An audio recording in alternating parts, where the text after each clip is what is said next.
Welcome back to The Explainer. So today we are diving deep into a siege that was so much more than just walls and weapons.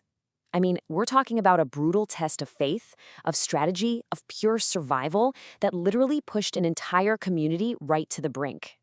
So let's just jump right in. I want you to picture this for a second. Imagine you're on guard duty. It's a cold, windy night. You look out past your defenses, and what do you see? It's not just an army. No, it's a sea of campfires, just stretching out as far as the eye can see. A massive coalition of tribes, 10,000 strong, and they're all there for one single reason: to completely wipe you off the map. Yeah, that's the terrifying reality we're going to break down today. This is the story of the Battle of the Trench, and it's a battle where the defenders weren't just facing this overwhelming enemy at their gates, they were also about to face a catastrophic betrayal from the inside.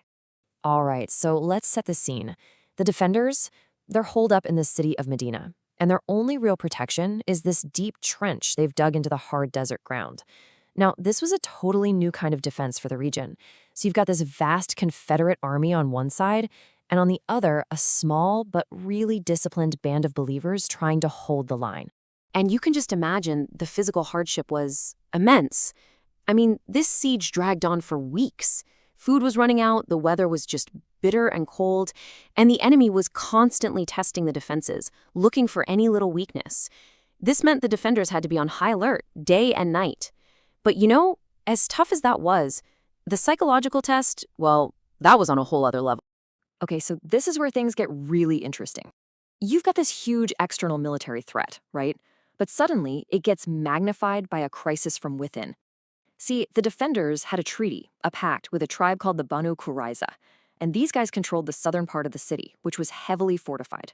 So think about it. If the Banu Quraizah break that treaty and decide to attack from the rear, well, that trench becomes completely useless. The defenders would be trapped, literally sandwiched between enemies to the north and now enemies to the south.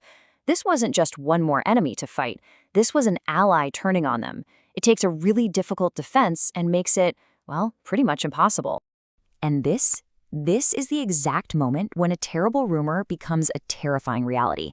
So a scout gets sent to check out their fortresses, right? He comes back with this chilling news. He saw them clearing their roads, gathering their livestock inside. These weren't defensive moves. No way. These were clear, unmistakable preparations for war. The betrayal was happening.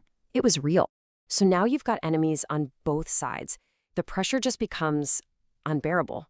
Can you even imagine that terror, that feeling of being totally surrounded with absolutely no way out? This wasn't just a military crisis anymore. It became a profound crisis of faith that pushed every single person to their absolute breaking point. And the source material, the Quran, describes this moment of pure terror so vividly, you can feel it when you read it. The defenders, it says, were shaken with a mighty shaking.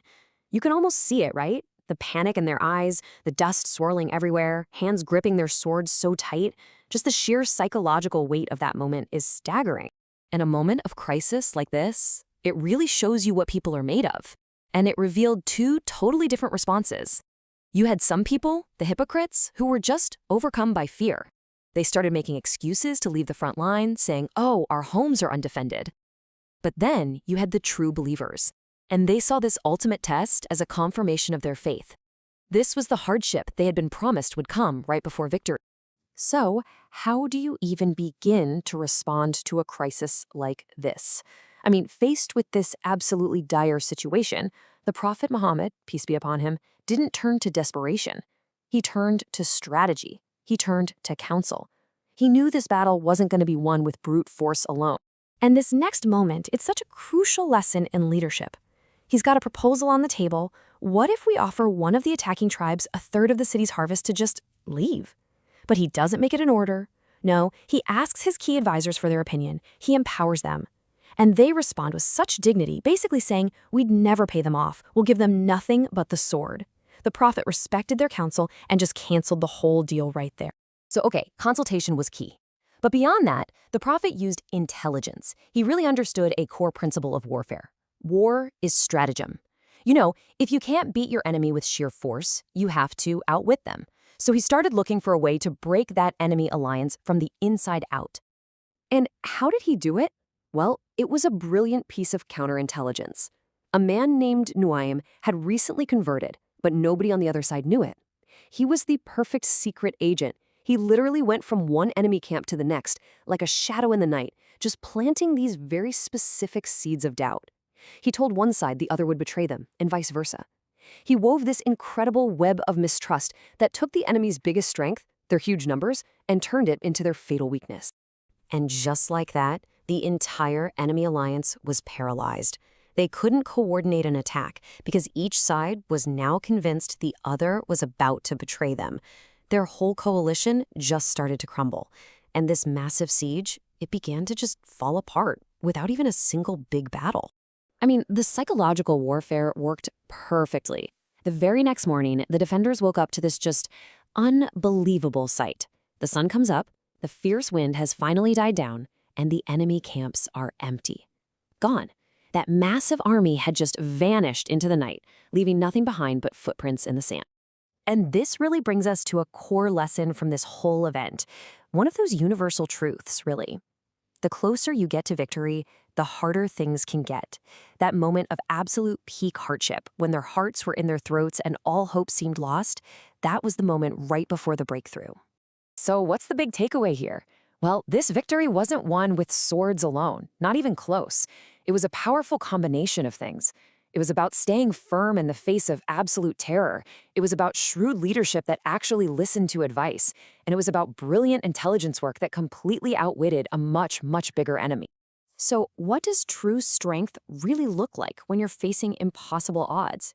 This whole story suggests it's not just about who has the bigger army.